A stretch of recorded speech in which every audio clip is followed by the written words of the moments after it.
on-the-spot news, live analysis, expert discussions on trending stories in politics, business, socio-economy, sports, and documentaries.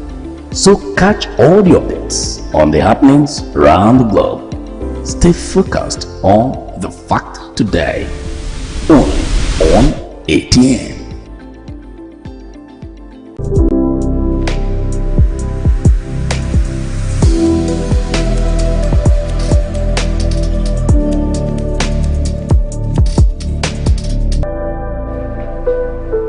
It's such a beautiful Sunday morning today. Thank you so much for joining us on Atlantic Television Network. We have really interesting on our decks for you, interesting programs on our decks for you today. We're starting with Atlantic Sunday, and this is a syndicated live program of the network that features chit-chatting and conversations on special interest topics on news, events, and stories through correspondence reports, expert opinion, and stakeholders analysis. A quick peep at some of the stories that we have for you today. We're taking this one from Delta State. Reports have it that police shoot at unarmed protesters and injured one person in Delta State. And then from Lagos State, Obi wants genocidal threats investigated. On a statement from the president, we will combat illicit financial flows. This is a statement from Tinubu. And then on projects now, federal government sets up office on 110 billion naira youth fund. A story about security, military implements enhanced measures. And on crime, police arrest 81 protesters over vandalism. And then on protests, suspend demonstration at Deborua to protesters. We have other stories. We have this one talking about hardship. Alight from your high horse. Atiku charges Tinubu. We'll go on a short break. When we return, we'll let you know who our guest is, and we'll delve straight to the details of these stories. Please stay with us.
From the line across the ocean to the land beyond the mountains, through the Sahara, we bring on-the-spot news, live analysis, expert discussions on trending stories in politics, business, socio-economy, sports, and documentaries.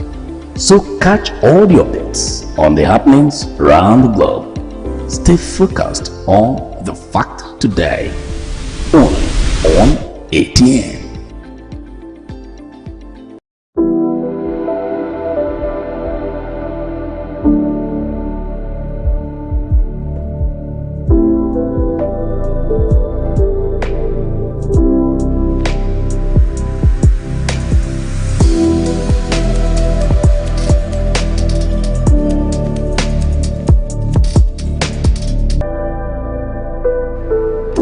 Thank you so much for staying with us. We are back. Our guest today in the studio is Deima Emmanuel George. He is an economist and public affairs analyst. Good morning to you, Deima. Welcome. Good morning. Happy Sunday. Happy Sunday. It sounds okay for me to say happy, but if I say happy Saturday, it sounds odd. Well, people are attached to Sundays, so Sundays and Fridays when they go for party and relax, wine and dine. So, but we relax on Saturdays too. Some people still work on Saturdays. That's true. And on Sundays, like I'm working on Sunday. Exactly. Welcome to Atn Sunday. Thank you for having me. All right, let's go straight to it now. We have various stories on our table today, especially around the protest. So the first one we're taking is coming from Delta State, where the reports have it that from day 2 of the peaceful protests in Ughelli North local government area of Delta State, it actually took another twist.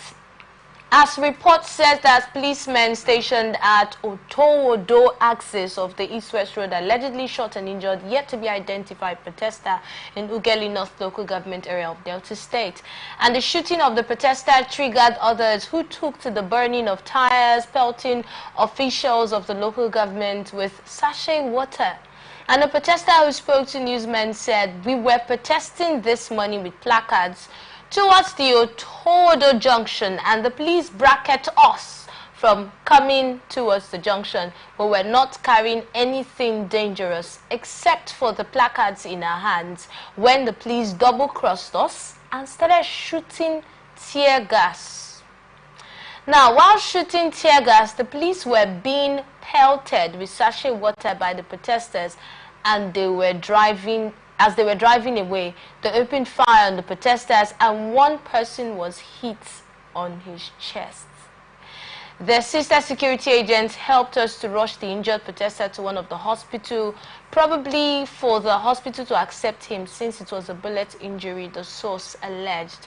So we are having reports that police are actually shooting at protesters on this ongoing protest. And we also have reports from other states that it's already going haywire in some states. We heard reports of, we have reports of deaths. From the first day of the protest, we heard 17 people died in different states, even though some states now decided to have a curfew. But let's get your thoughts on this particular story. I will advise the both parties to embrace peace. Peaceful, the protesters more especially should be peaceful, but I highly condemn the killing of a protester. No protester should be shot. They have a right to peacefully protest and make their voices heard. Shooting at protesters should be a red line that our security agencies should not cross. Though in such a situation, sometimes the protesters might want to provoke the security agencies to react. To every action, there's an equal and corresponding reaction. The scientific law. So, no Nigerian should lose their life, because even the security agencies, they have families and they're living in this country.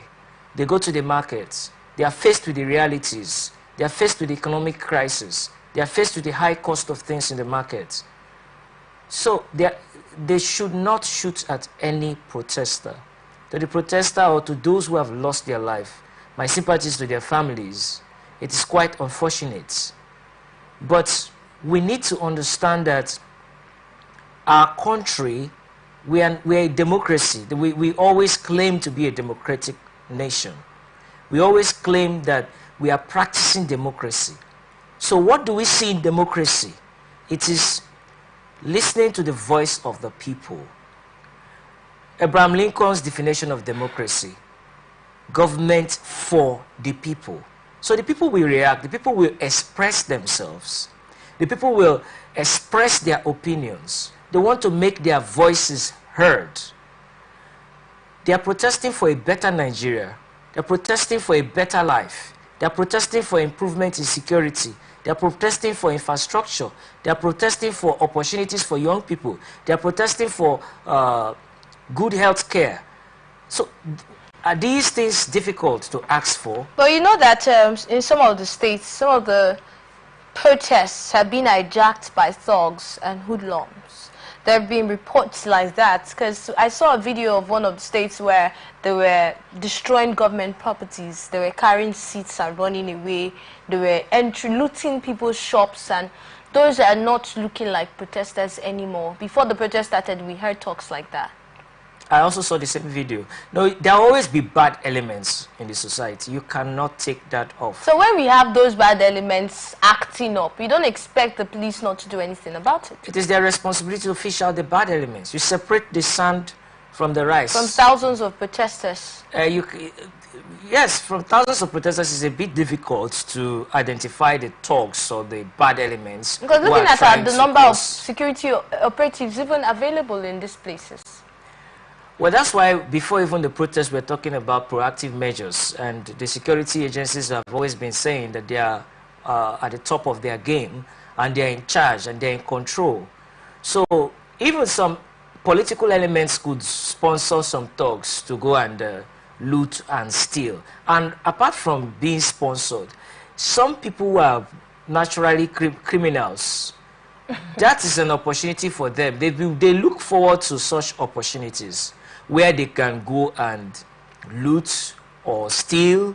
Maybe they have been eyeing or looking at a particular business shop, and they've not had the opportunity to go and steal. So they are looking for a mob action. They want to use the crowds under the guise of the crowd, disguising inside the crowd to go and steal, to go and loot.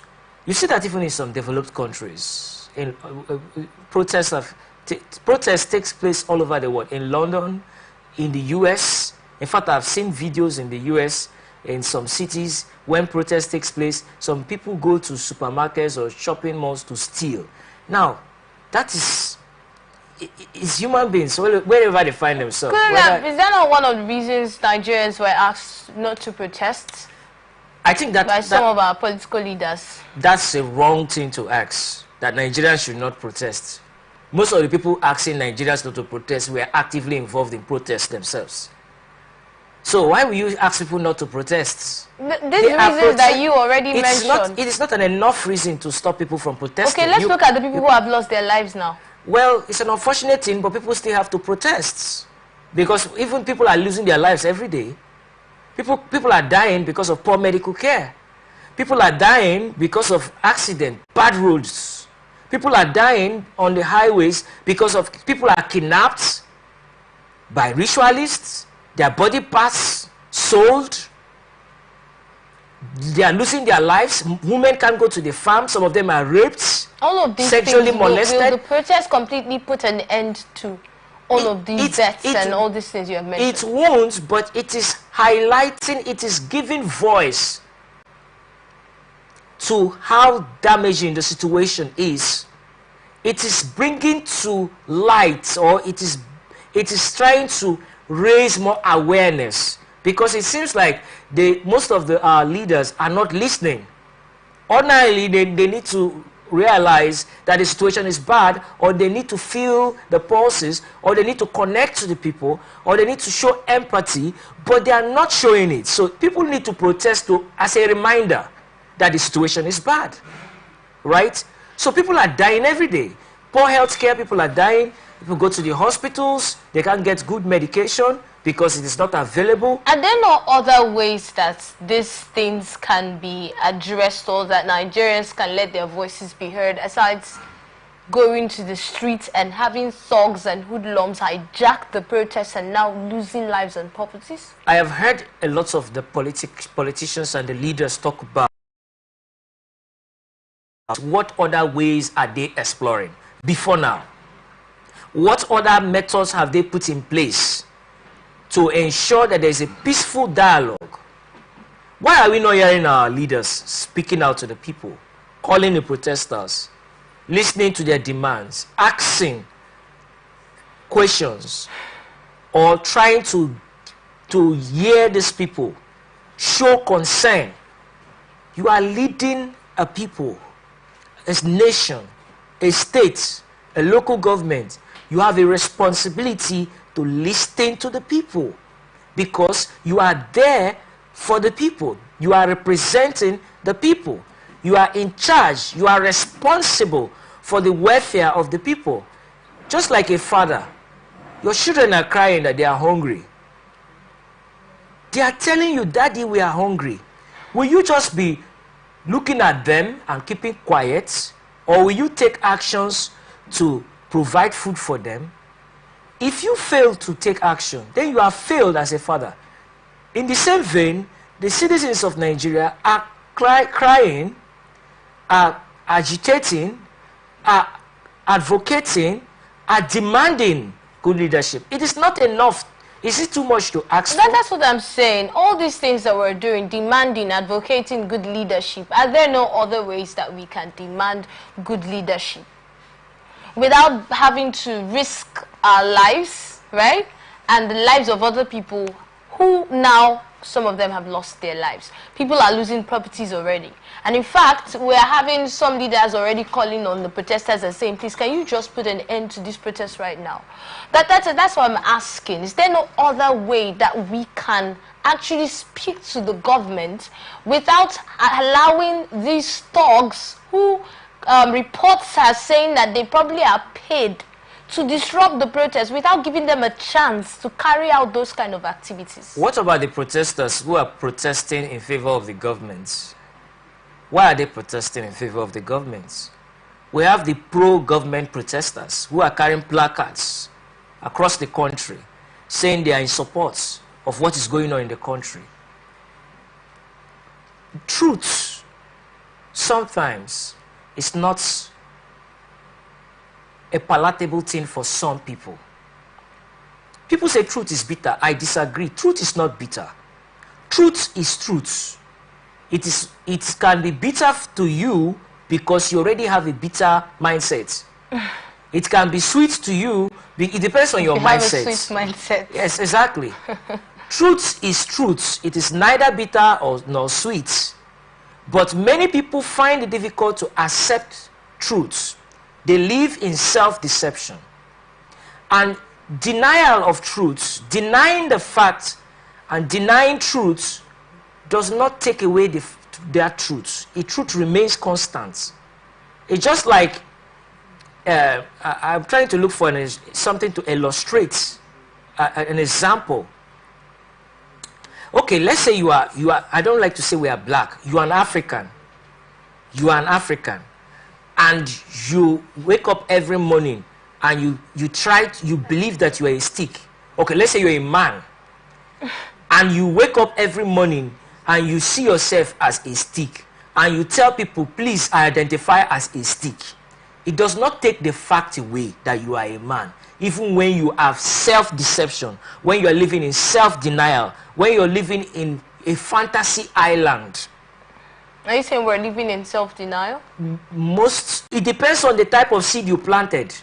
If you plant maize and you're expecting to harvest yam, you will be living in self-deception and self-denial. The government has told us that most of the seeds that they planted or the policies which they're carrying out are long-term policies. We are seeing the seeds that they're planting. They're saying you haven't seen it yet. Just give it time and be patient. We can feel this impact of the seeds that they are planting. And that is why we are saying, go back to the drawing board and check. Go back and check the seeds that we are planting and see that these seeds are the right seeds. And don't plant them where weeds will suck the nutrients off and kill it. Show to the people, earn their trust. Bring hope back to the nation. And that's why I like to share a little poem on hope that I wrote down.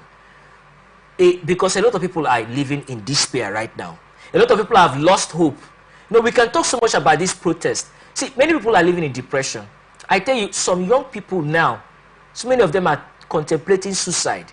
I watched a video of a man, and the man is already depressed, frustrated. He has given up on himself. He has given up on his family. He has given up on the nation. Among the protesters? Among the protesters. That is a picture of many people, what they are going through, the agony they are going through. So early this morning, I penned down this piece on hope, very short poem on hope. And I think I would just like to share it. All right, go ahead. Let's hear it. We would also like to hear it. Okay, so this poem is titled, it's Turn on the Lights. In the midst of darkness so strong, poverty so rooted, despair so widespread, hopelessness so obvious, turn on the lights of hope. Stars appear in the dark, not because they are lost, but because they can't allow problems displace them. Turn on the lights of hope.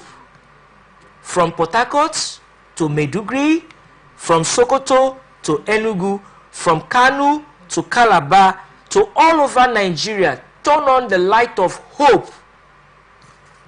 We have been stashed into poverty, mashed upon by those who once asked for our votes. But today they ignore us like flies. But fly all over the world with our taxpayers' money. Our young people are frustrated. Our old men and women are battered and helpless. But we won't allow fear crush us. We won't fail. We won't live in our past tense. We won't allow adversity define us. We will turn on the light of hope. That no matter the darkness, hunger, and tears, Nigeria will get it right. Not just because of us, but for our children and those coming after them. It seems hope has eluded us, but we cannot lose that. We will continue to fight for a better Nigeria. For those who give up, lose their faith and destiny, we will turn on the light, yes, and it will be so strong that darkness will give way to a new dawn. Wow.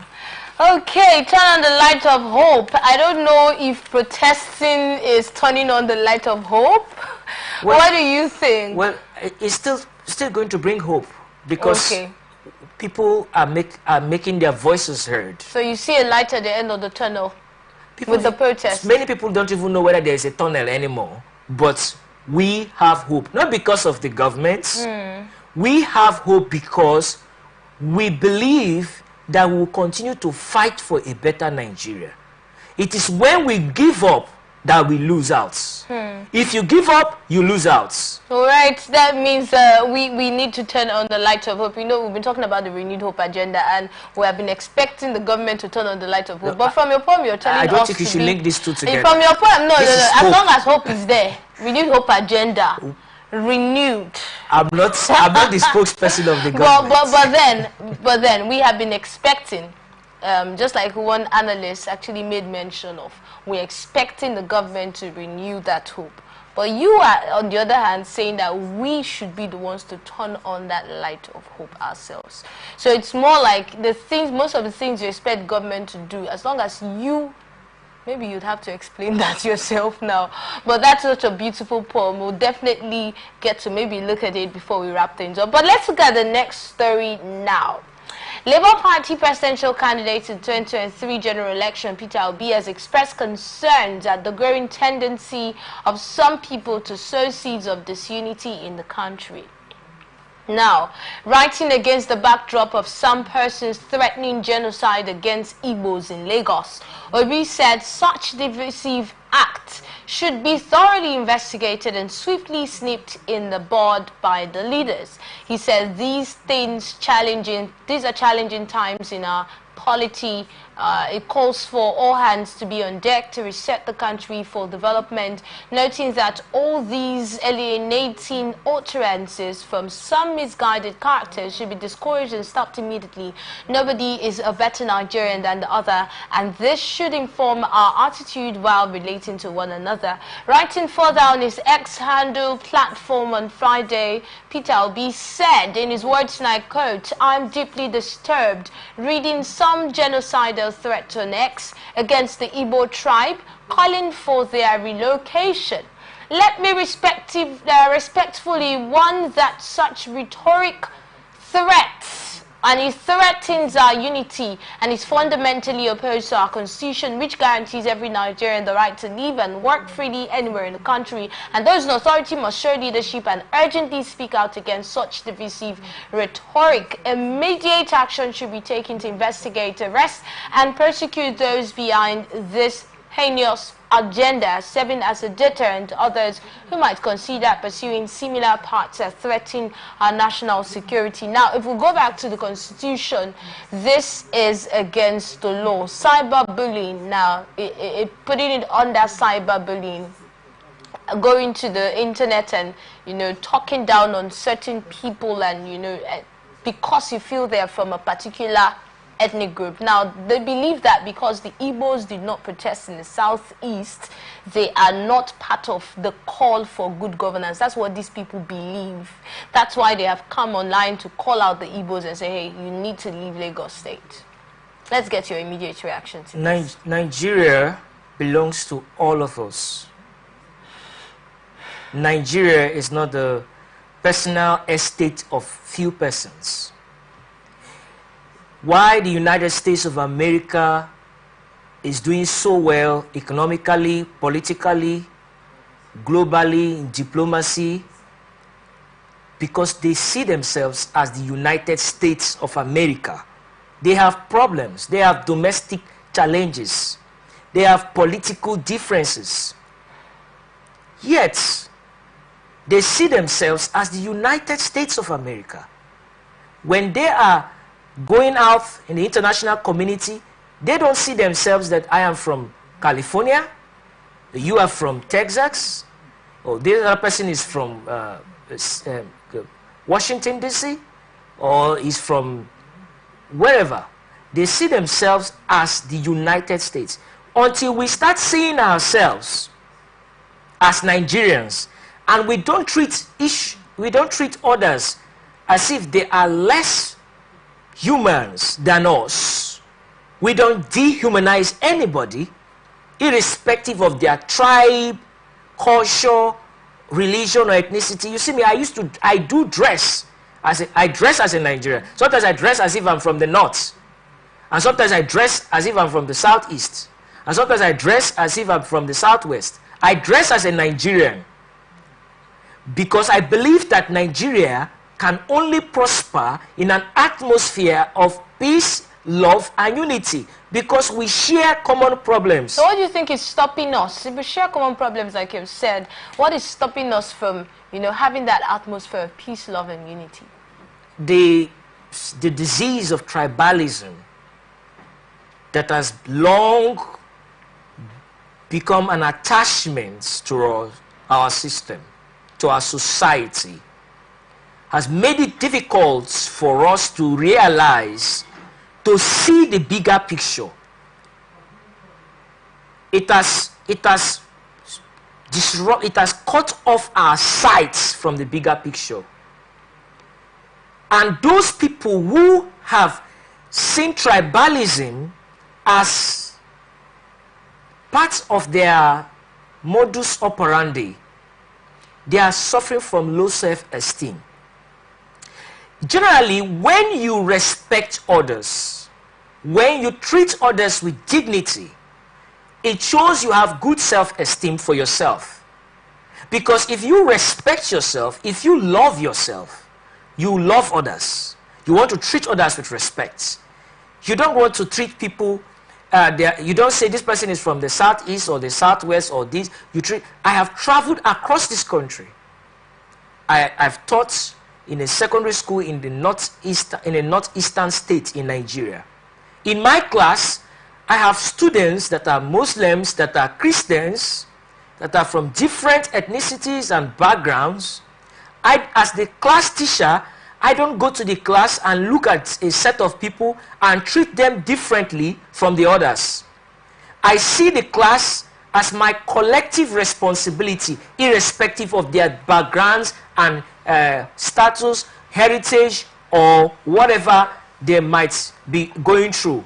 That is how we should see Nigeria. That should shape and define our worldview. That should also shape and define our national view. That should also shape and define our cross-cultural relations with other cultures. So how do we make this a reality? We need to teach our children to love and respect others. We need to have cross-cultural get-togethers where children from the northeast can sit down with children from the southeast and have a dialogue. They can have conversations. They can discuss, brainstorm. We need to have young people from a youth from Sokoto can sit down with a youth from Cross River State and work together as a team and share ideas together, brainstorm together, reason together, reason on the Nigerian project. This divides, religious divide, cultural divide, tribal divide, that mostly the political class like to use as a weapon. They call it divide and rule. You divide the people into boxes, you can easily manipulate and control them. Look at the economic realities we are facing. You are not much.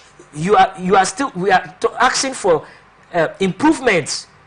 You're buying bread at a very high rate. If you're in Sokoto, are you not still buying bread at a high rate? You need good education. We need food. You need shelter. You need security.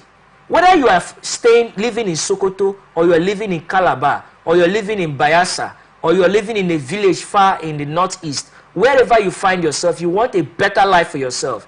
So these are the things that should bring us together. National question, the national question of development. But there are some measures that have been taken by the government, Nigerian government. Now, I'm not talking about any particular administration, but there are measures that have been taken by the Nigerian government to ensure unity, to ensure that we begin to see ourselves as one. Now, one would want to ask, what measures are you talking about? Let's not go too far. Let's just discuss one.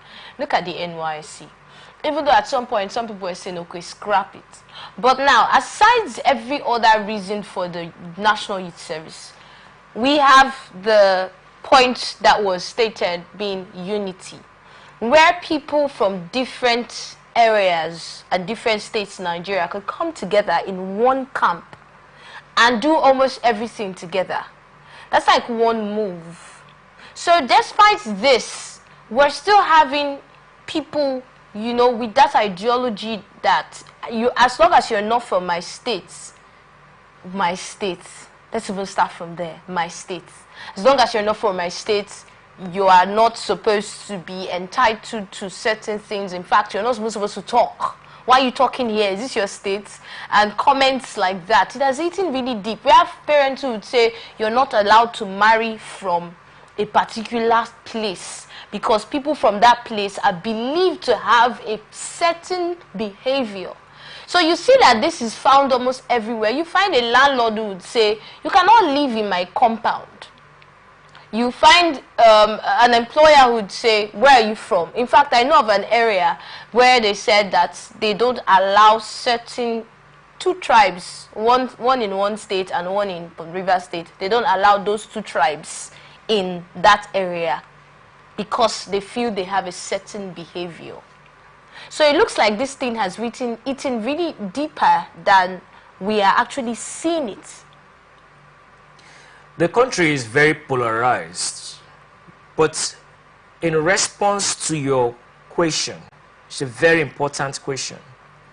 The traditional institution will play a vital role in building peaceful national unity.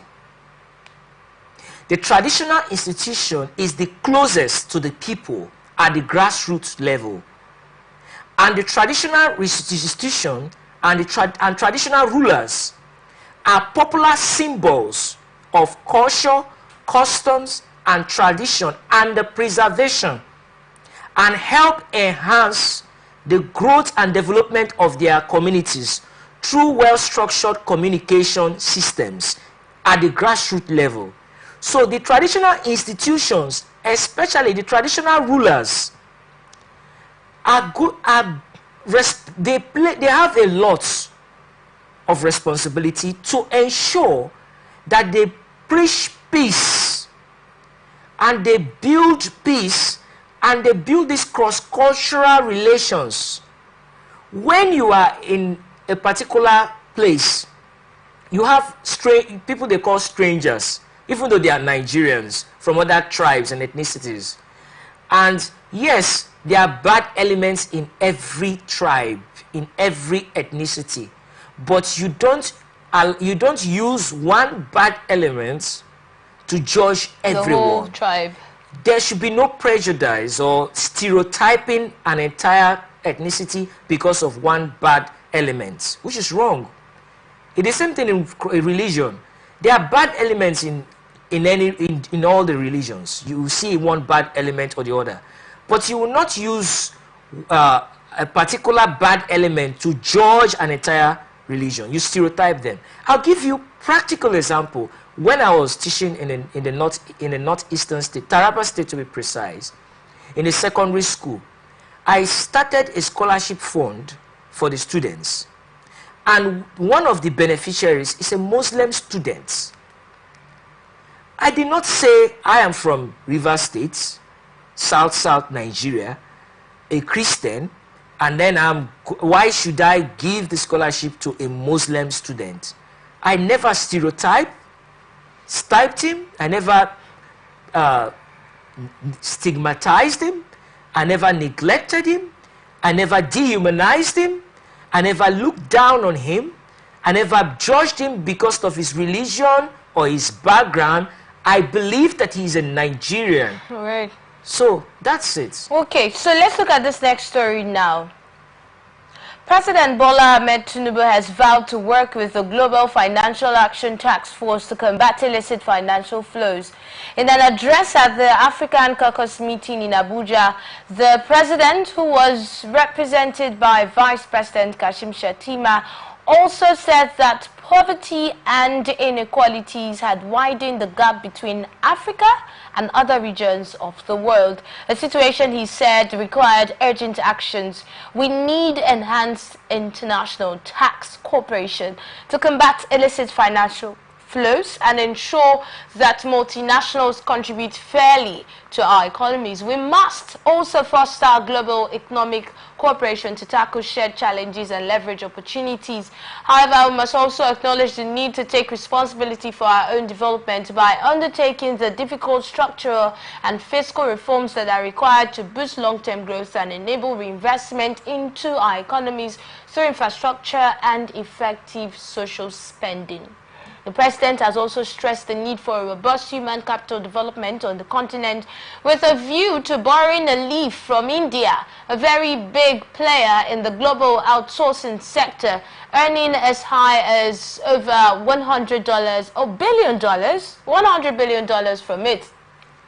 In his address, the governor of the Central Bank of Nigeria also noted that with the African Continental Free Trade Agreement, the continent was in an era of a new threshold and that all countries in the region must work together to raise intra-African trade to the advantage of all its people.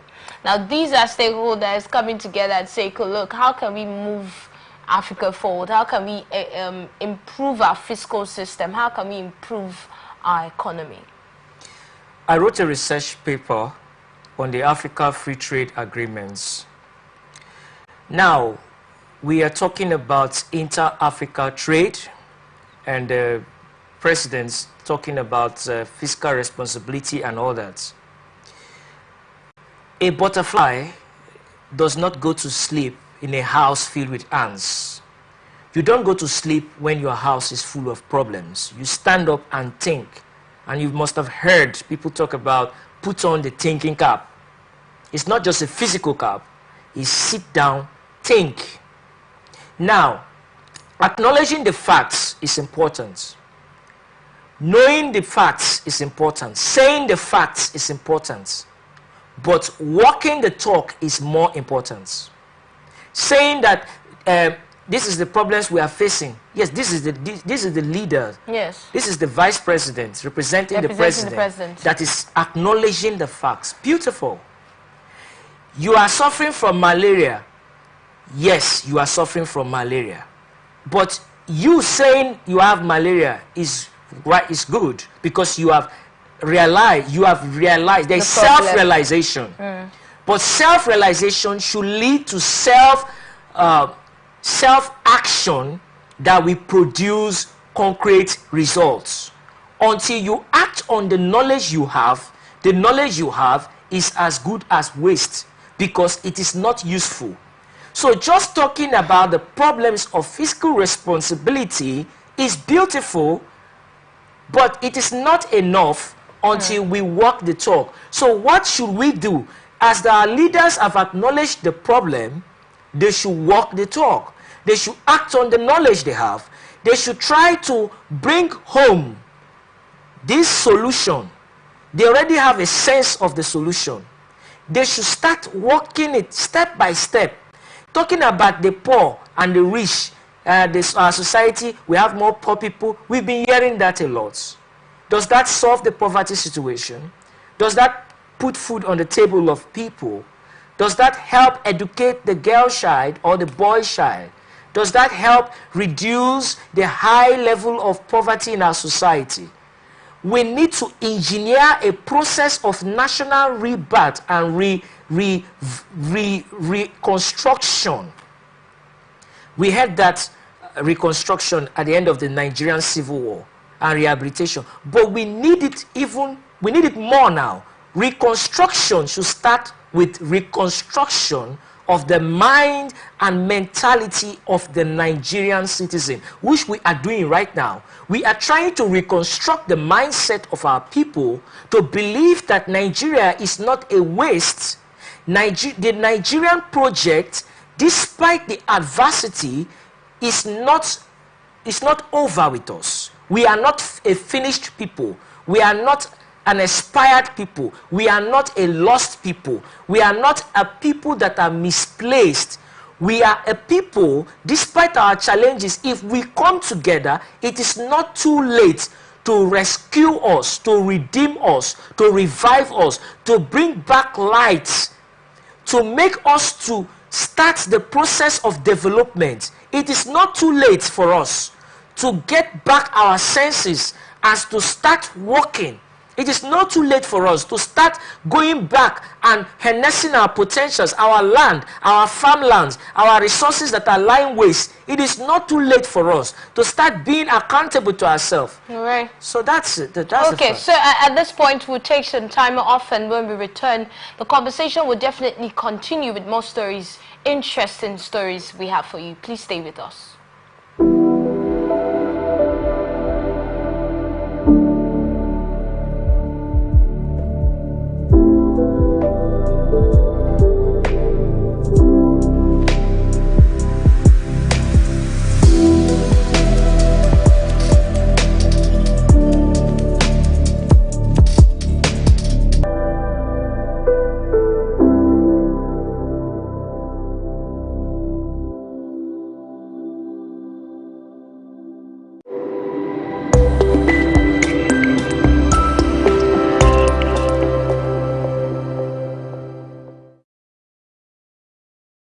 From the line across the ocean to the land beyond the mountains, through the Sahara, we bring on-spot news, live analysis, expert discussions on trending stories in politics, business, socio-economy, sports, and documentaries. So catch all the updates on the happenings around the globe. Stay focused on the fact today. Only on ATN.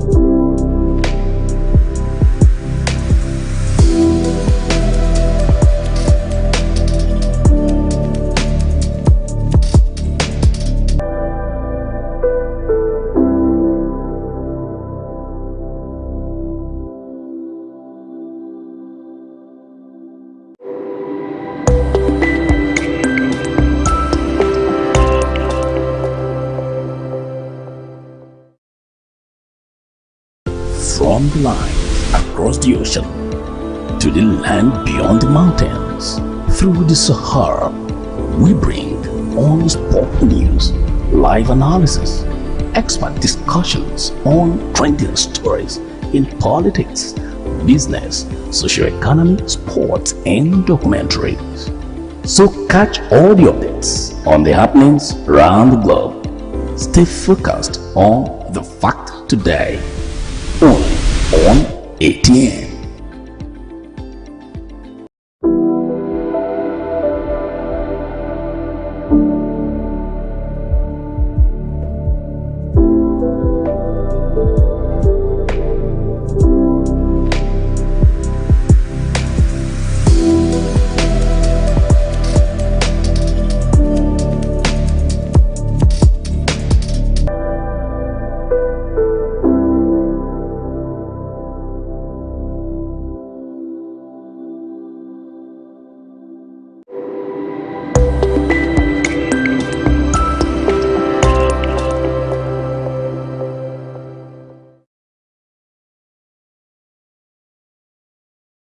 From the lines across the ocean to the land beyond the mountains, through the Sahara, we bring on sport news, live analysis, expert discussions on trending stories in politics, business, socio-economy, sports, and documentaries. So catch all the updates on the happenings around the globe. Stay focused on the fact today, only on ATN.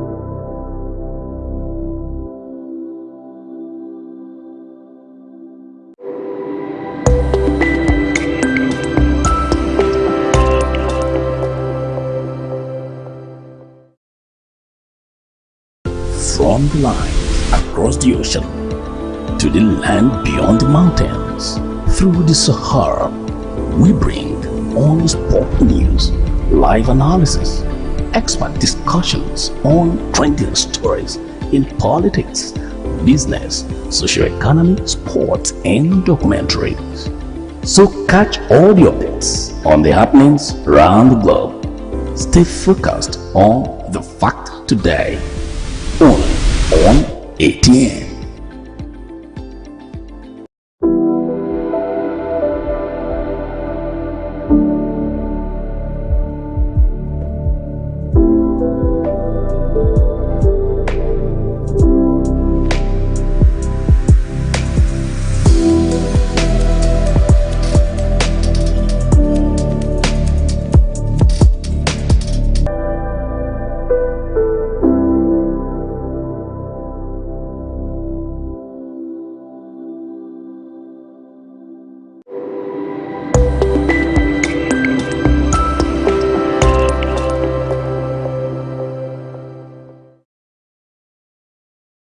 From the lines across the ocean to the land beyond the mountains, through the Sahara.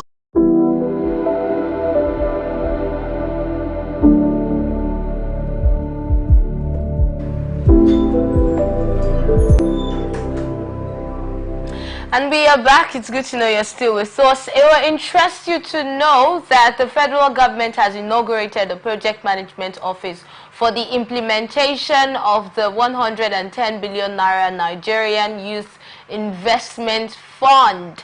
The PMO comprises technical persons from the government and the private sector to manage the implementation of this fund.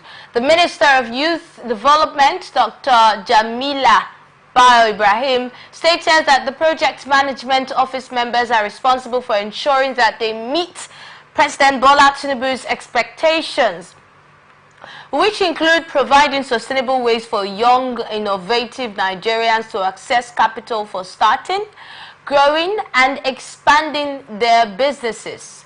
Now, in a statement on Friday by the Director of Information and Public Relations of the Ministry, Omolara Asho, the minister emphasized that the fund was crucial for achieving key aspects of the President Tinubu's renewed hope agenda, especially in eradicating poverty, ensuring food security, promoting sustainable economic growth, and increasing success or access to capital. Members of the project management office should note that any strategy that will be effective must be one that will ease the burden currently experienced by a large number of Nigerian youths in accessing finance to become self-employed.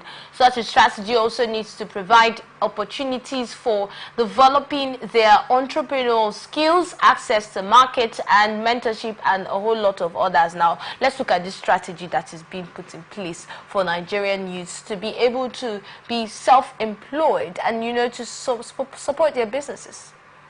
It is beautiful, but it should be accessible by the young people, those who need it.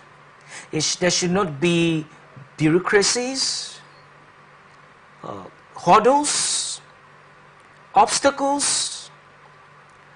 People, young people, Nigerians, we have a lot of young people that are hardworking. They are doing a lot in the tech space. If they are empowered, given the right financing, as this proposal has been put in place, if they can implement it, connect these young people, empower them, we're going to take a step forward. Life is about progression, and life is about growth.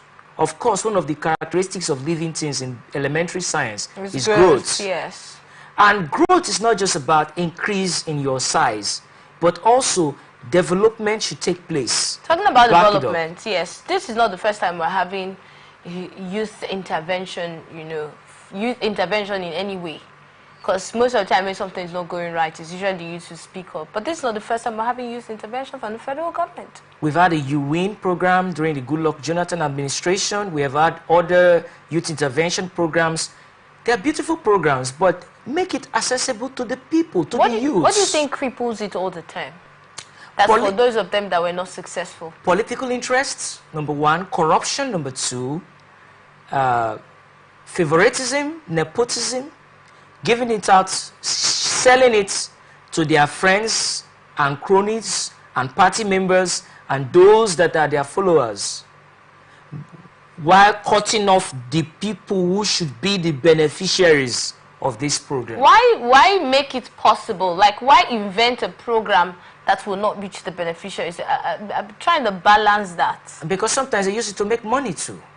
They bring programs like that. On paper, they are very nice, they're beautiful, but they just use it and divert money. So while you're seeing it on paper, you're not seeing it in reality.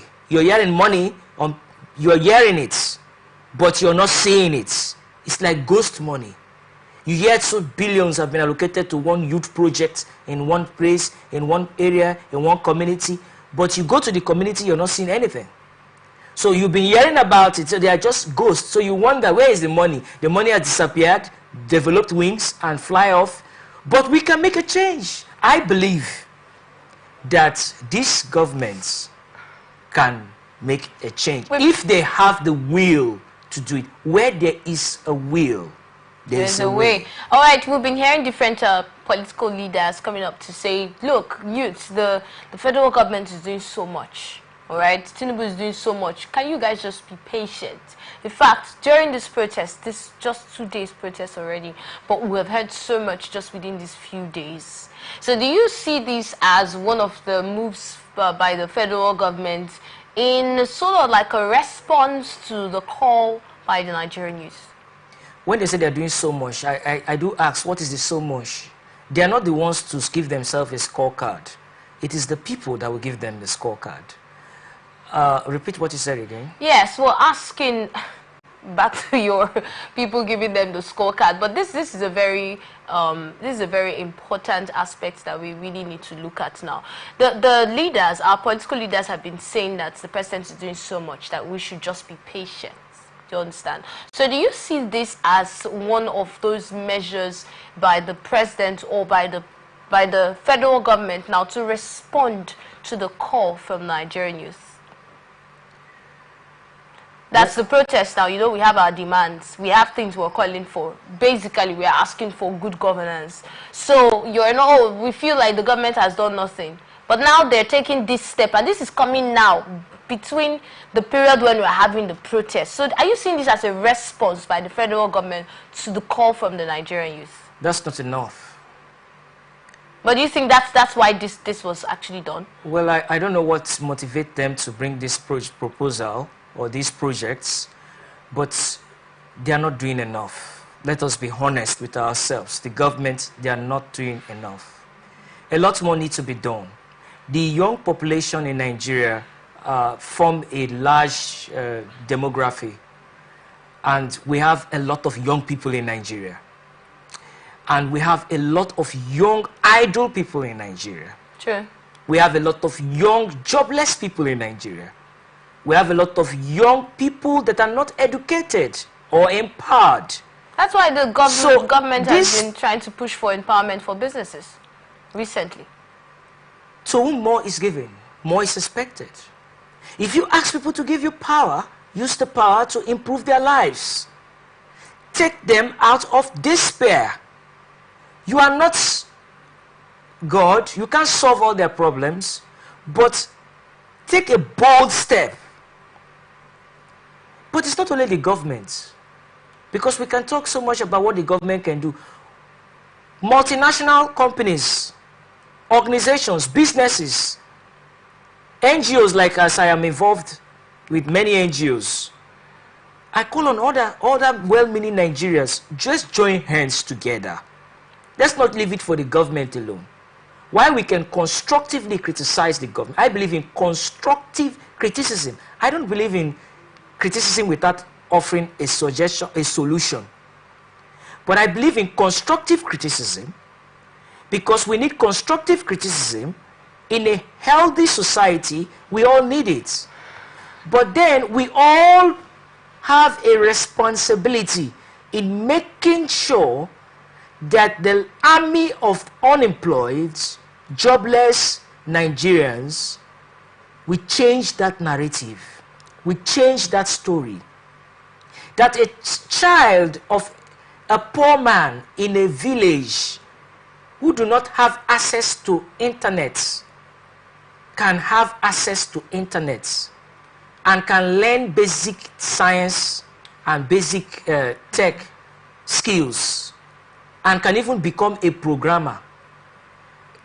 That's a woman who walks miles to the market because she can't afford transportation, can have affordable transportation to transport her goods to sell. You know, that brings to mind the fact that when we talk about government empowerment, we've had various government empowerment programs.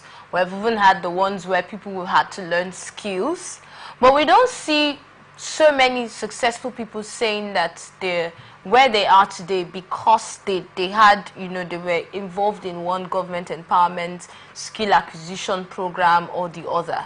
I don't think we're going to be mentioning a whole lot of them, even if they are, right? But what I'm trying to say is government empowerment has been there. Skill acquisition sponsored by the government has been there. But we still have a whole lot of unemployed people in Nigeria. So what do you think we can do differently? And what are we not even doing right? We can't keep doing the same thing and expecting different results. And that's what Albert Einstein said.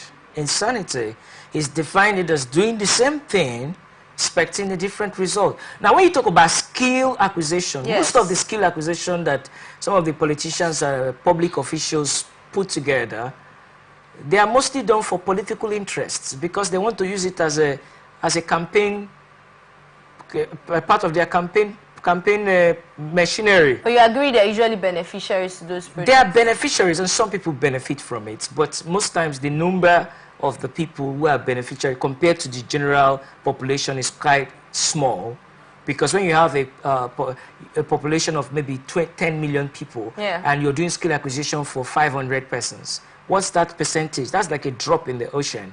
Now, in entrepreneurship and in such skill acquisition, startup, now when you have startups, you train them. That's just the first phase of developing them or empowering them.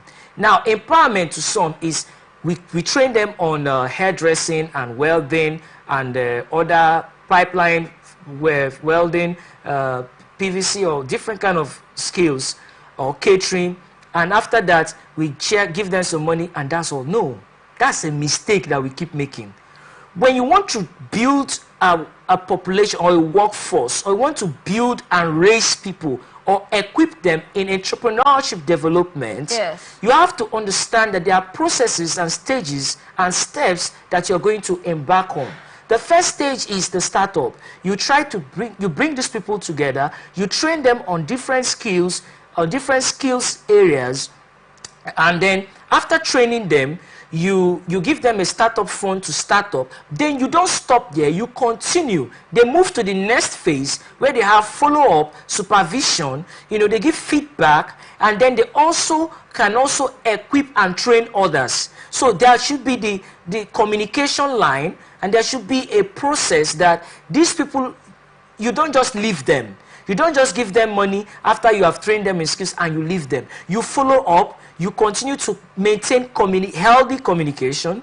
You also bring more trainings along the line as they are growing.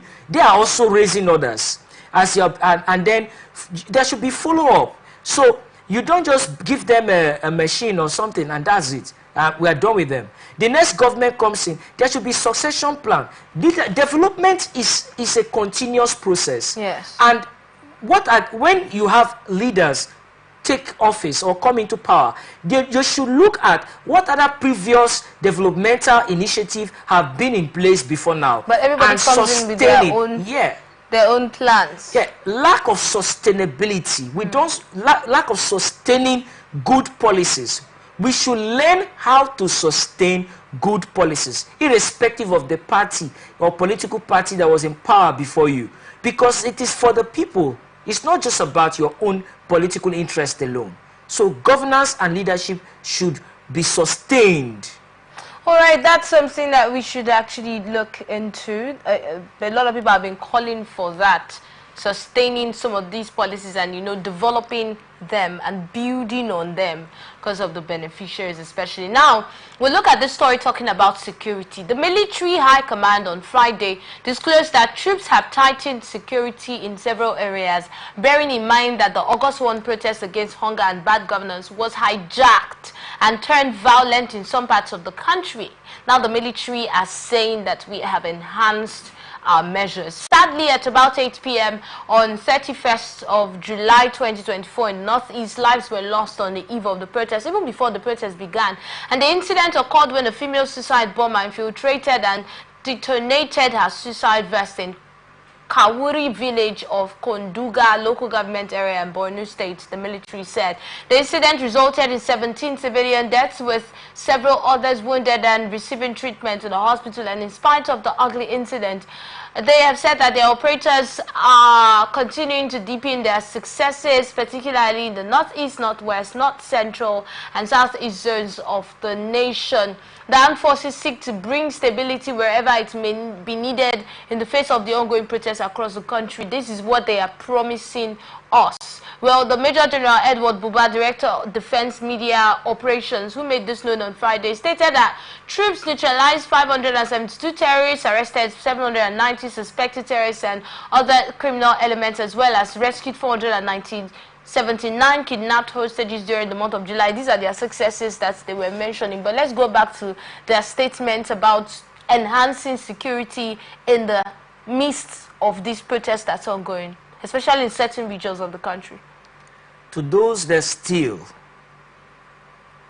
in the name calling yourself a protester, you're not a protester. We should be law-abiding. In a society where the rule of law is not followed, chaos, disorderliness takes place. To those who loot people's shops, you are not a patriotic Nigerian.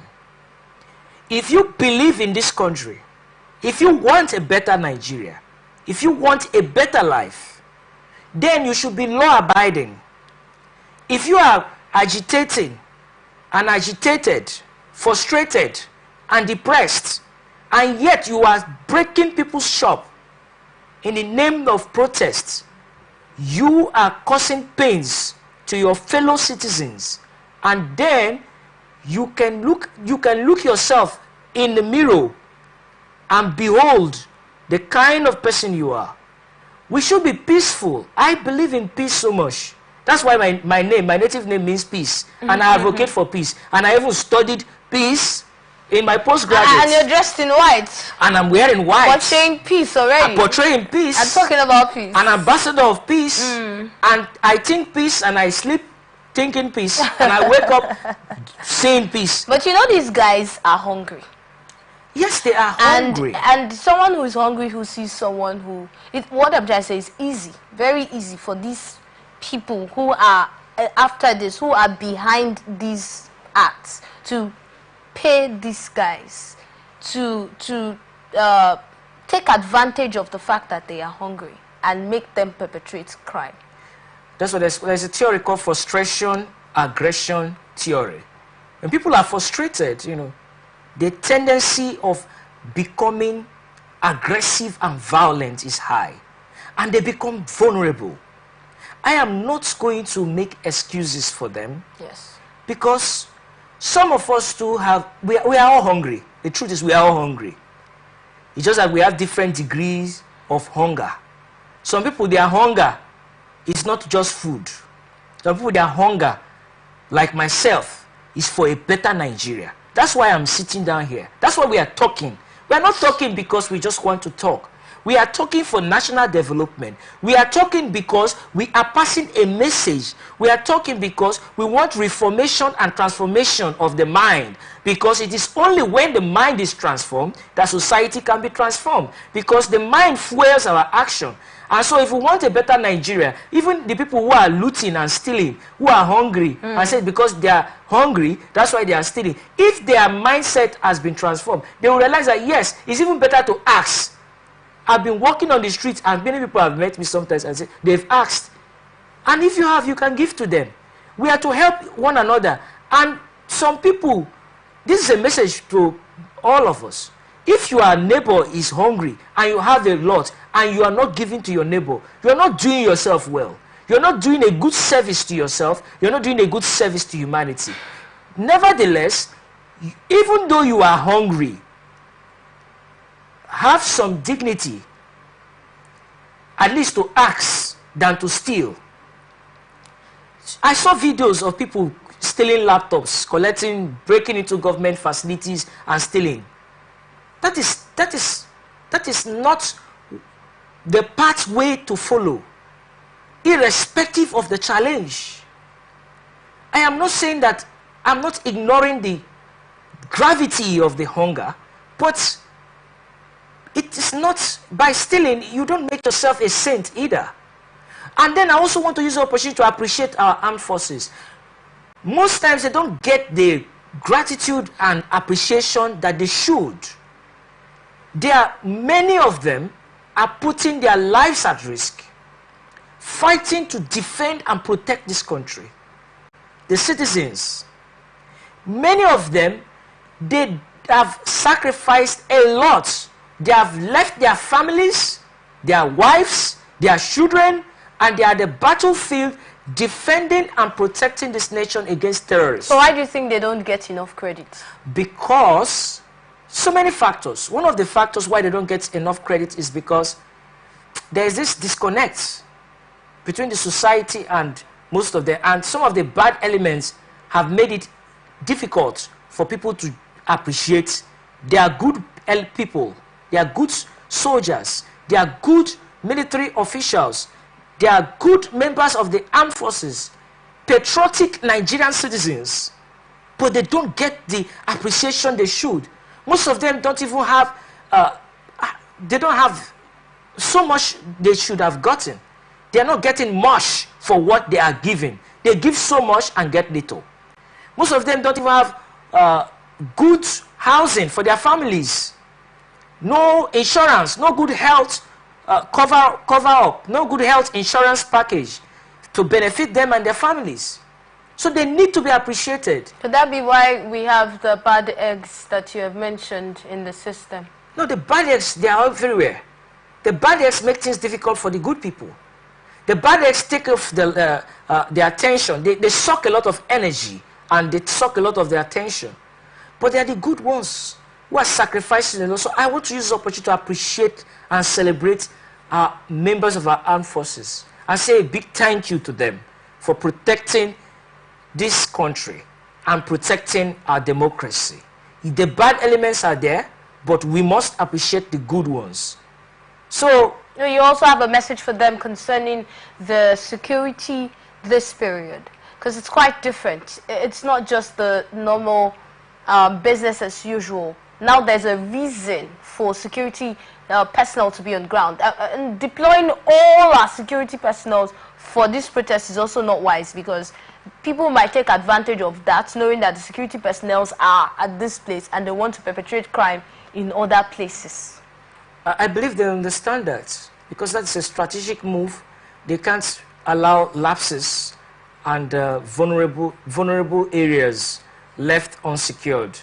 Bad elements like to take over those areas. But the lapses during the protest now, in that protest area, is what I'm finding very difficult to understand. I don't even want to understand that people are losing their lives. That's not even something that we should understand. The other day we saw a video of a security personnel who was shot, according to reports, by another security personnel wanting to shoot at protesters.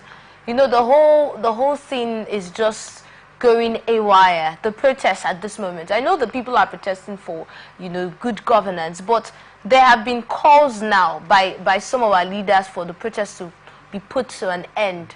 But some people are saying these calls are political. I would say that as it relates to the security, we're not even paying attention to issues of post-traumatic stress disorder, because even most of these security personnel, they are going through mental stress. Like, they are going through trauma. Most of them are traumatized. They have spent most of their life at the battlefield. What measures are being put in place? You talk about shooting between security personnel, shooting his fellow security personnel. These are issues that have to do with mental health as well. In other countries, they are investing heavily on mental health programs for security personnel. Well, we've not even looked at their normal welfare. That's also things of going that far. No, that's also important. That's also part of their welfare, because by investing in their mental, you're also investing in their welfare. True. You're also investing in their health and their well-being.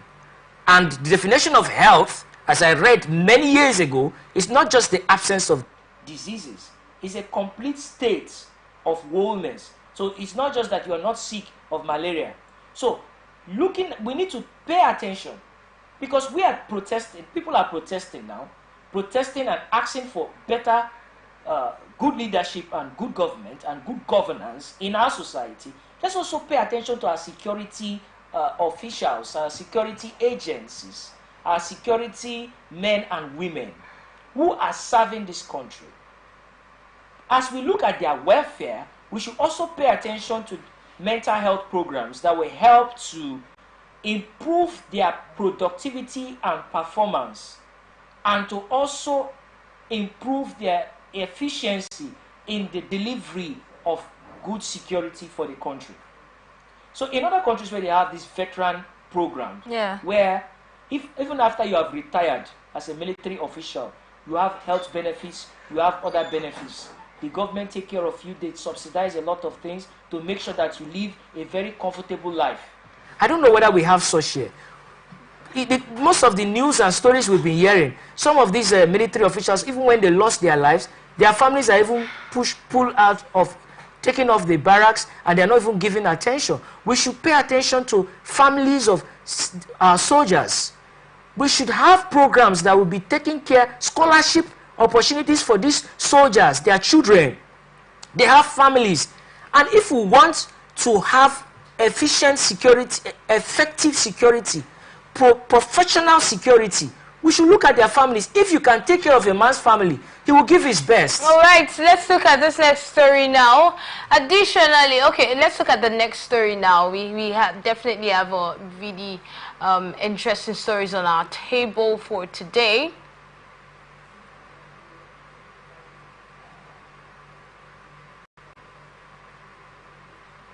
Okay, still on security. Okay, the military talked about enhanced security, which is what we have discussed already.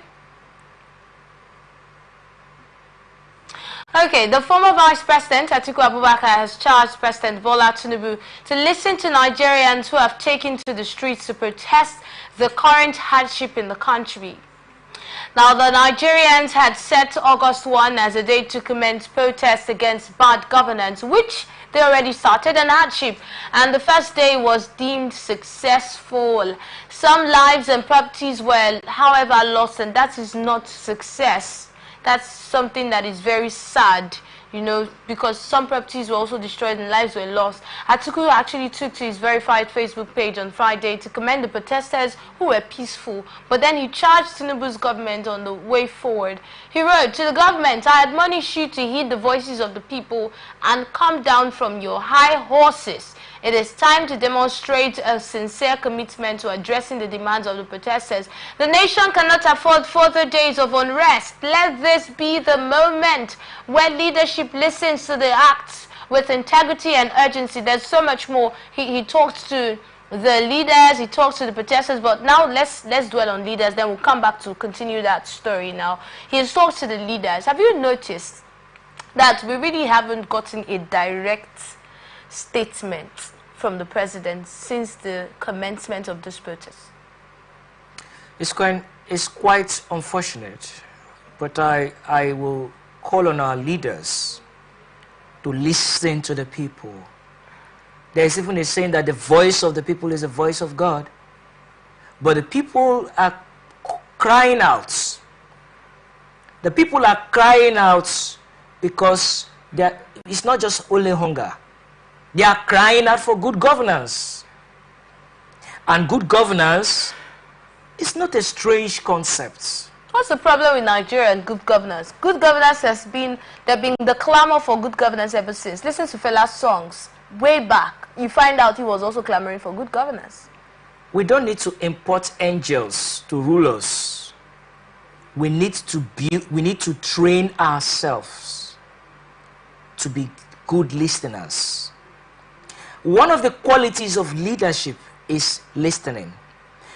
We do competitions on public speaking. We don't do competitions on listening skills. Many people don't know how to listen. They don't learn it. They don't understand the importance of listening. So our leaders have to learn to listen. Listen to understand the problems the people are faced with. If you want to be a good leader, even in your organization, you must learn to listen. So I will call on the leaders to listen to the people. Work for the interest of the people.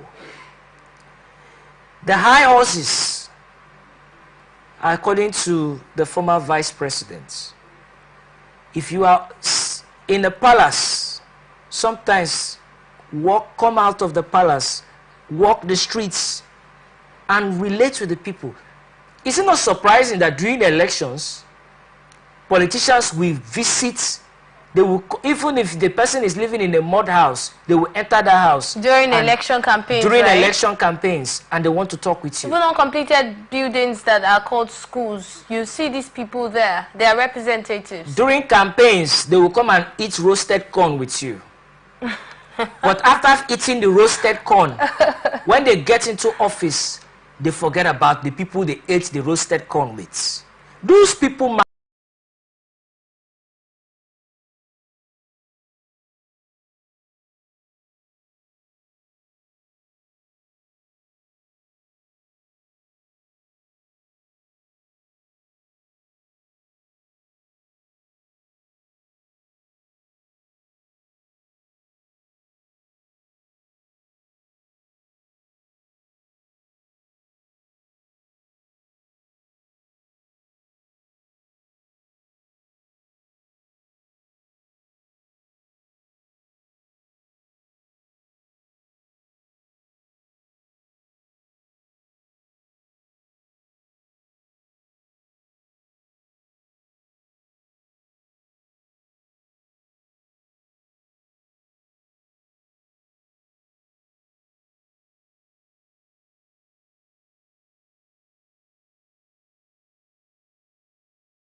know all around what's trending and latest and trending From updates the in line Nigeria today. across the I am ocean Enidoye Jackson. to the Please stay land beyond the mountains, through the Sahara, we bring on-spot news, live analysis, expert discussions on trending stories in politics, business, socio-economy, sports, and documentaries.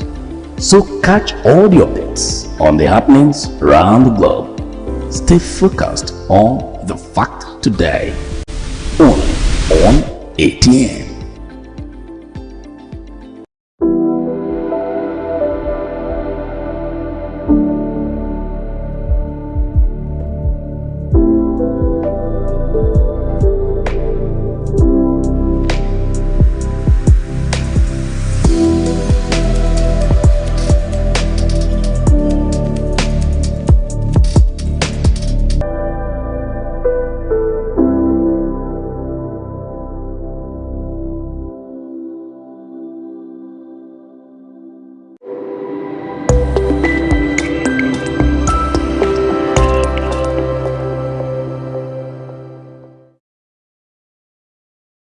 From the line across the ocean to the land beyond the mountains, through the Sahara, we bring on-spot news, live analysis, expert discussions on trending stories in politics, business, socio-economy, sports, and documentaries. So catch all the updates on the happenings around the globe. Stay focused on the fact today, only on ATN.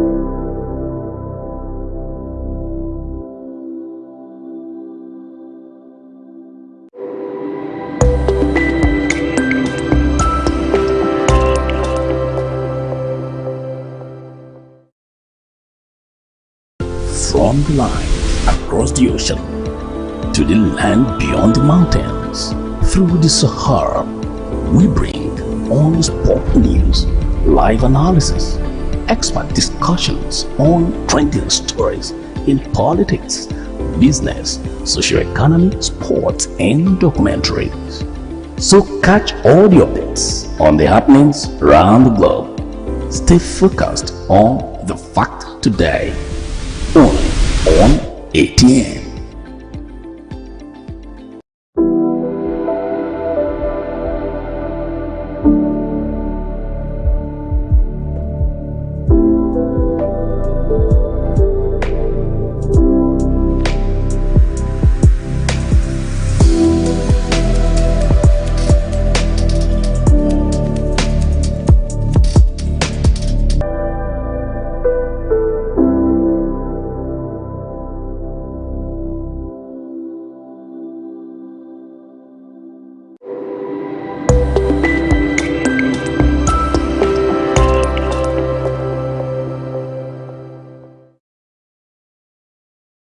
From the line across the ocean to the land beyond the mountains, through the Sahara, we bring on-spot news, live analysis, expert discussions on trending stories in politics, business, socio-economy, sports, and documentaries. So catch all the updates on the happenings around the globe. Stay focused on the fact today, only on ATN.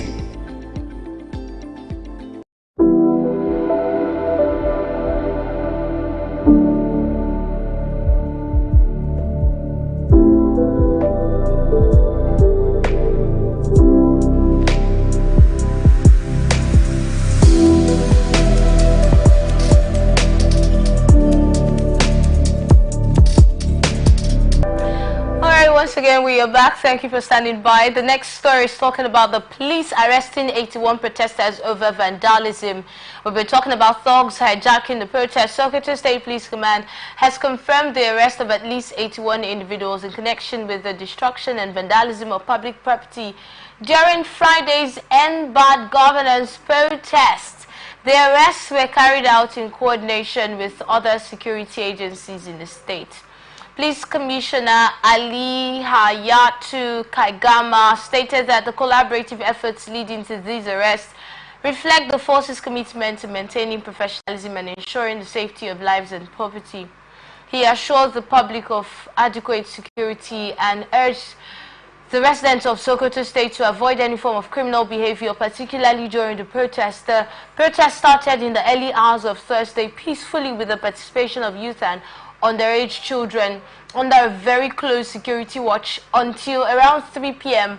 when it started becoming violent and unruly, and according to reports. Now, billboards in front of the government house and iron rail demarcation of some major roads within the state were vandalized. And now, in the quest to maintain law and order within the state to avoid further breaking of shops and looting of warehouses amongst other nefarious activities, the joint patrol was able to make the arrests. Now, they arrested, can you imagine, 81 people. How many protesters were out there? That means a lot of people came out to protest, didn't go back home due to the arrests. Well, maybe they want us to start having a protest against vandalism.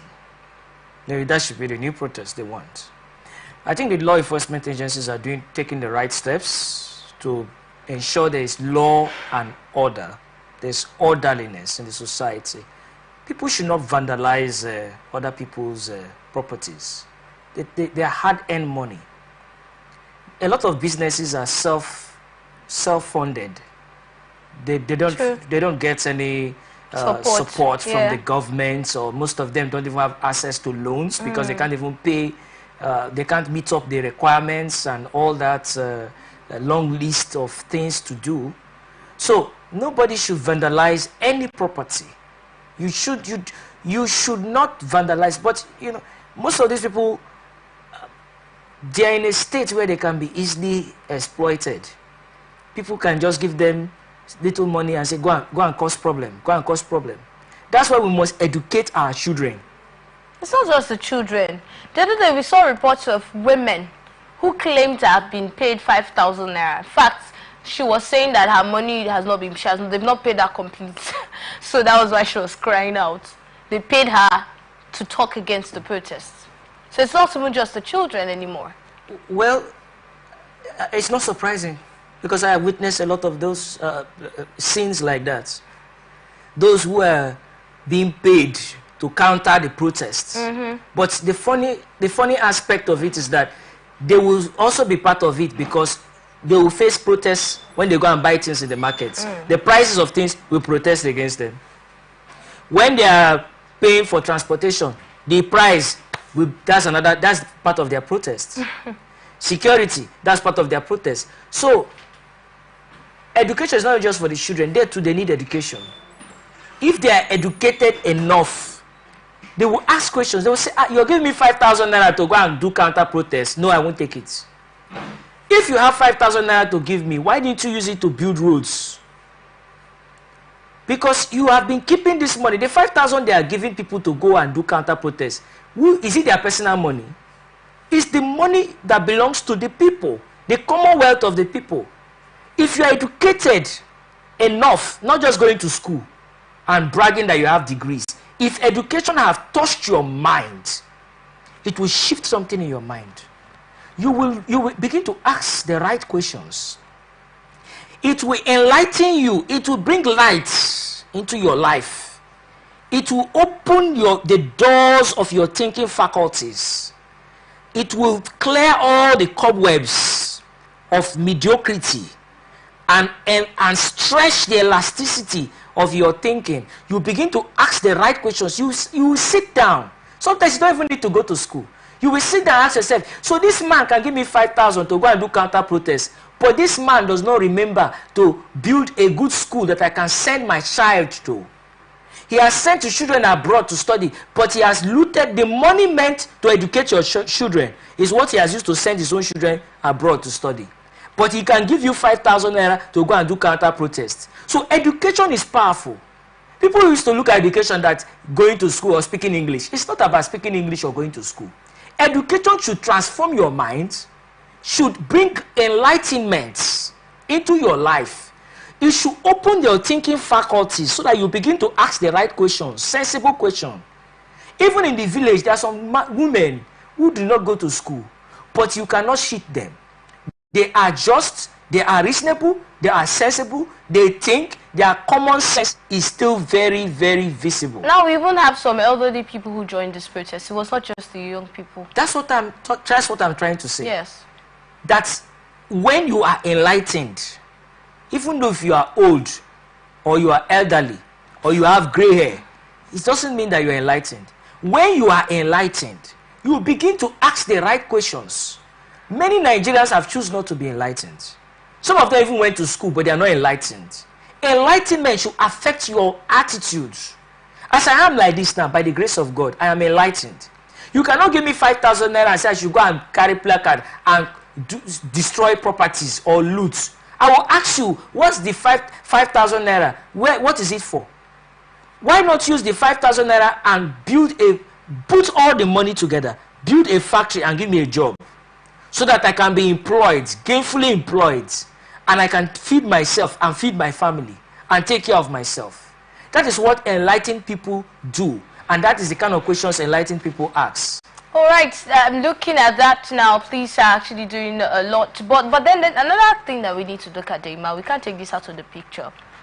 Whenever I hear that police arrest people, my hope is always that they are the right people, or they are the actual people who committed those crimes. And I also hope that it wasn't a situation of just, packing people. Because during the NSAS protest, some people were arrested. And up till now, people are still saying that some of the people who were arrested have not been released. Even though the force have come out to say no, that's actually a lie. But Nigerians do not believe that. They believe that some people who were arrested during the NSAS protest have not been released. So when I hear cases like this, I also hope that these are actually the criminals and the thugs.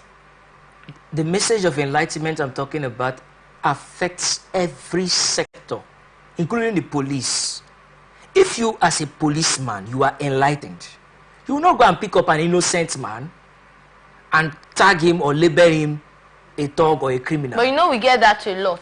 It is happening. That's why I'm talking about enlightenment. This enlightenment we're talking about, it involves every sector of our economy, including the policemen.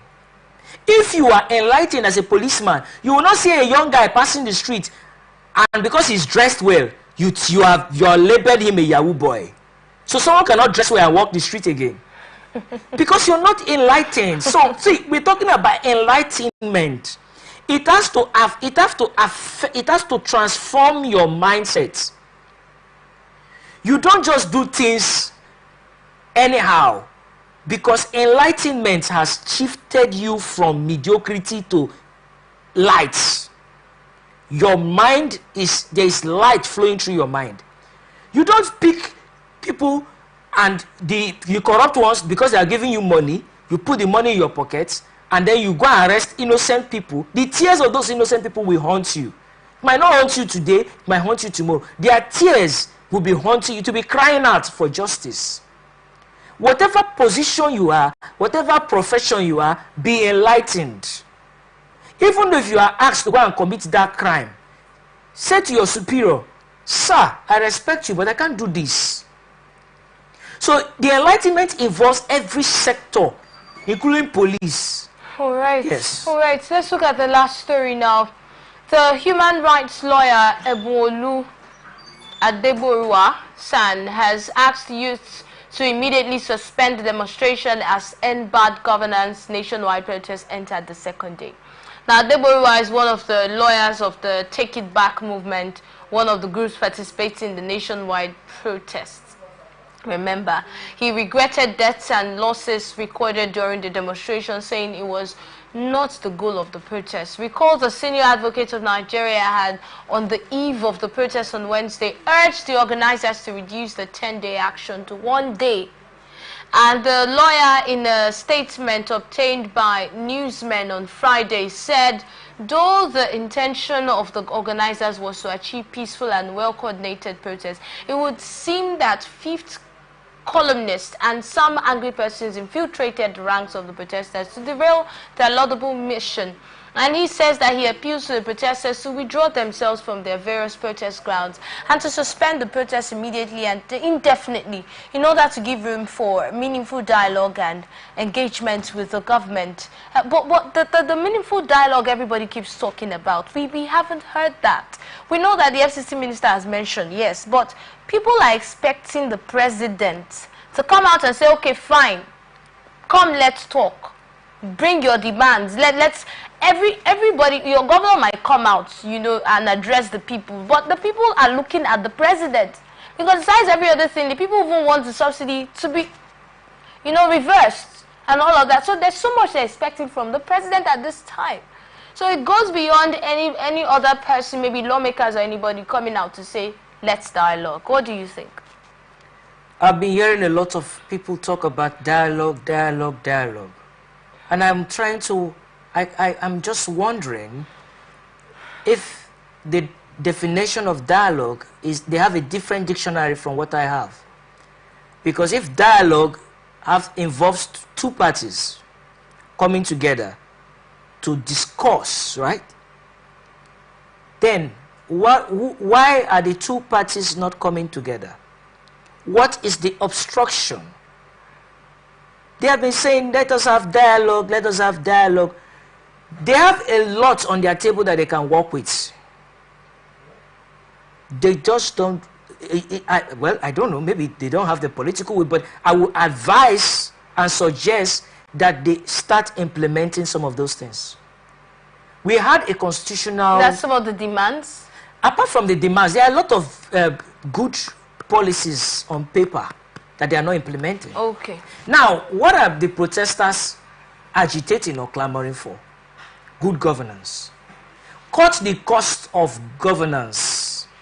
Why should a politician be having let me not use politician, a political office holder have 10, 15 vehicles on his convoy, and the constituency, maybe he's a member of the House of Representatives or in the Senate. I'm not saying they should not have security. They should have security. They should be secured. But why do you need so much paparazzi and illusory when the children in your village are learning under the tree? Probably because of this 21st century situation in Nigeria. That's what I'm saying. They should have security, but they should cut down the cost of governance. Nigeria spends a lot on governance, and yet they deliver very little. They spend more on governance, yet the delivery very little output, little to show for the lots that they are using for the governance. Why should a politician have such number of vehicles? So the question of leadership is providing answers. Sometimes leaders don't have all the answers, but they will ask the right questions, listen to the people, sit down with the people. Don't sit down with political leaders and religious leaders. Go to the markets, discuss with the market women. Go to the university campuses. That's what the president or the minister should be doing. Go to the university campuses. Sit down with the people, the students, community, discuss with them. Go to the youths associations. Go to the neighborhoods. We have political representatives across the 3 tiers of government. The political leadership need to come together as a team. There should be this team action. You are representing constituency A, go back to your constituency. You are the minister of this, go back to your ministry and fix this. Not passing the blame or passing, just talking. All right, he expressed sincere condolences to the employers and the families of the security personnel, and also to the protesters, praying to God to comfort them and grant them the fortitude to bear the irreparable losses. He further called on President Bola Tinubu to directly address the nation and then engage the protesters through their representatives. He said the government should thereafter set up a committee comprising men and women of integrity to meet with the protesters to address the issues that they have raised. Do you see this as something that's going to yield results? Of course, if they will implement it. I hope they do, because Nigeria must move forward. Which way, Nigeria? We must move forward. We have been backward for too long. We have been in despair for too long. Our naira has been failing and falling for too long. The way forward is the way forward. We must march towards prosperity. So how effective will the president, coming to address the protesters, how effective will that be? How effective do you think it will be? Because he's the commander-in-chief. He's the commander-in-chief of the economy as well. You think the people are just protesting because they want to hear the voice of the president? No. They've heard his voice many times. So talking to them, that's his voice. It's not just talking. Okay. It's using your power and the office, the power of the office you occupy, the power of it. Use it and transform people's lives. That's why you're a leader. My own definition of leadership is that leadership is a question begging for an answer. And that answer must empower people to become a better version of themselves. So we expect more than just addressing the protesters. Because the leader is not just about just the address, but work, make sure that address become a living reality, a living document. But this is not going to take 10 days to happen. Start the process. A woman don't just give birth in a day. She carries the baby for 9 months. But at the end of it, there is delivery. Start the process that will deliver a new Nigeria for all of us. What is the first step we expect the president to take? Sincerity. Sincere action. And that sincere action will be cutting off of so many fats. Corruption. So much of the corruption in the system have to be pulled out, so that we can breathe and we can live well in our country with happiness. All right, on this note, we would like to appreciate you, Daima Emmanuel George, for joining us today. Your poem, which you actually started the show with, was talking about hope. Not renewed hope, please. He said I should not link his poem to the presidency renewed hope agenda, but it's still talking about hope. Hope, yes. And we cannot take that away. Yes. So I would like you to give, I wanted you to give a little explanation of that earlier, but I needed us to discuss the topics. I feel like at the end of the show, it will be an amazing time for you to break that down for us. Yes, my message is that of hope. Not because we are depending or waiting for a government somewhere to come and save us. We've waited for long, and we've not seen any salvation from the government. My message of hope is that hope is not laziness. Hope is not sleeping and saying tomorrow it go better. Tomorrow it go better is a poor man's prayer. You will continue to remain in poverty if you keep saying that. Hope is that you start planting the seed of success and excellence for tomorrow. Hope is that you start taking actions to build yourself. You start taking actions to learn good skills. Hope that you start doing the right things by improving yourself and improving the lives of those around you. Hope that you start educating your mind, transforming your mind, developing your capacity to respond to problems. Because hope is not in a vacuum. Hope is anchoring on tomorrow by what you are doing today. Now, Adeboriwa, before we wrap things up, there's just the last story we took, said the protests should come to an end. The people should put the protests to an end due to the lives and properties that have been lost. I think it's similar to one of the stories that we took earlier. So what would you have to say to the protesters, having in mind that it's already going haywire and lives already been lost? The protesters have said, and they have made their voices heard. But you think their voices have been heard now? That is if those who should be listening are listening, but they have You think they're listening? I don't know. Because a lot of statements have been made, reactions to the protests. Is that enough to let us know? I don't know if they are listening.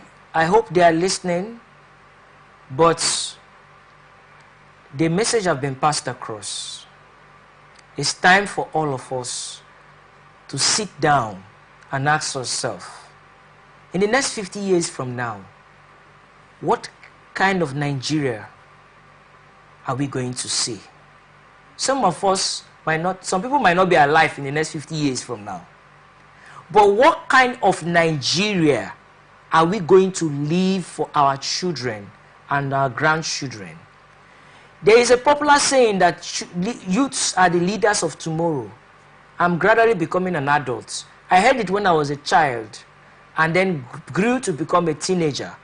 And now I don't want to tell my children the same story, that you become the leaders of tomorrow. We are the leaders now. And leaders now, we need to take the right actions. We need to start building our capacity wherever we find ourselves to respond to problems. We need to renew our minds, transform our mind, and transform society. Thank you so much. There have been calls for the protests to come to an end, and we'll get to find out if the protesters, Nigerian youths, will get to listen to that call or those calls, because this didn't just come from one person, having in mind that lives have already been lost and properties been destroyed. Well, at this point, we must thank our guest, the Imam Emmanuel George, for joining us today on Atn Sunday. Thank you for having me. Thank you for your time. I appreciate. All right, and thank you for being an advocate for peace. This is where we get to wrap things up on this show. Thank you for being a part of it. Don't forget that we are open for advert placements, bookings, and commercial sponsorships. You can do well to stay connected with us on all of our socials, on Facebook and YouTube at Atlantic Television Network, on Instagram and TikTok at Atlantic TV Network 1, and on X at Atlantic TV Net. Watch us live on our website at www.atlanticnetwork.tv. Remember that peace and unity are the pathways to progress. I am Enidoye Jackson. Coming up next is Open Air. Please stay with us on Atlantic Television Network.